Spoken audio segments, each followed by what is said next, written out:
Hi, my name is Dorothea, and today I'm going to be doing a therapy project for my SLP 212 course at Estrella Mountain. I'm going to be focusing on children that may have a receptive language problem and following directions, as well as touching on the sequential order of things and the importance of prepositional phrases. I'm going to start off the session by discussing with them about what it means to follow directions. And they might say something like, when my mom asks me to put my shoes away, or when my teacher says to write my name on a piece of paper. And then I will praise them for giving me those responses.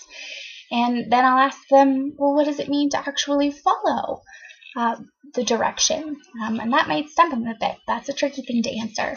So we'll discuss a strategy to actually do that. And that strategy is when someone asks you to do something, when someone gives you a direction, you stop, you repeat what they've asked you, you create a little mental image of it in your head, a little movie of yourself doing it, and then you do it. And this strategy just gives them, that extra second to actually process what's being asked of them before they act on it.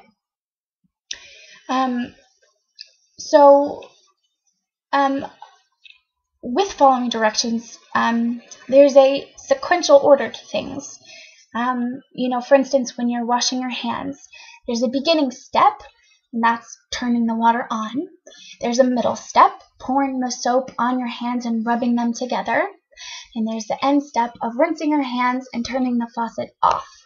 That's a sequence of events. There's a beginning, a middle, and an end.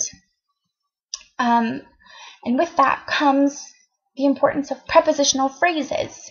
Prepositional phrases tell you the where and the how of the things you do. They're very important words to listen to. For instance, with washing your hands, you have to turn the water on. You have to put the soap onto your hands, rub them together, and then rinse your hands underneath the faucet, the running water. So we can practice this by playing a little mini game of Simon Says. I will explain to the children that I'm Simon, and whatever I say, they have to do. We can start off with a very simple one-step task, like Simon says, stand up. But wait, don't stand up yet. I want you to stop. Repeat the task back.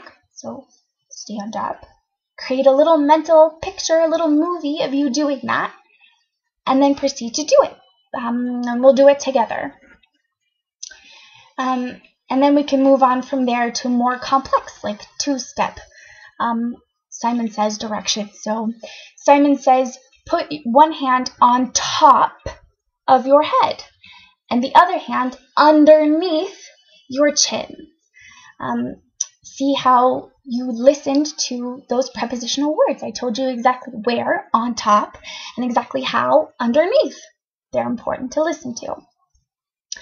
At the end, we will play a little activity. I'm going to say something like, I am so hungry. Let's pretend that I'm at a restaurant and you're my chef. And I really want a big, juicy hamburger. But I'm very picky about how I like my hamburger made. So you have to listen to exactly where and how I like my toppings on my burger. I've created just a little, little pictures, a little puzzle, if you will, of all the toppings that go on a hamburger. So the bun, these are pickles, the meat patty, cheese, tomatoes, onion, lettuce, and then the top bun. And I would start off this task by saying a simple one-step direction. For instance, place the smaller bun on the bottom. And I'll wait for them to complete the directions, with the strategy that we learned previously. So I'll say, put the bun on the bottom, and then I will expect them to pause for a moment. Think about it, repeat what I've asked them, put the bun on the bottom, think about it in their mind, and then complete the task. And then I'll praise them for doing that successfully. And that This game can continue on with multi-step directions. Place the pickles on top of that bottom bun, and then the meat patty over the pickles. And then I will encourage them to continue using that strategy that we've had.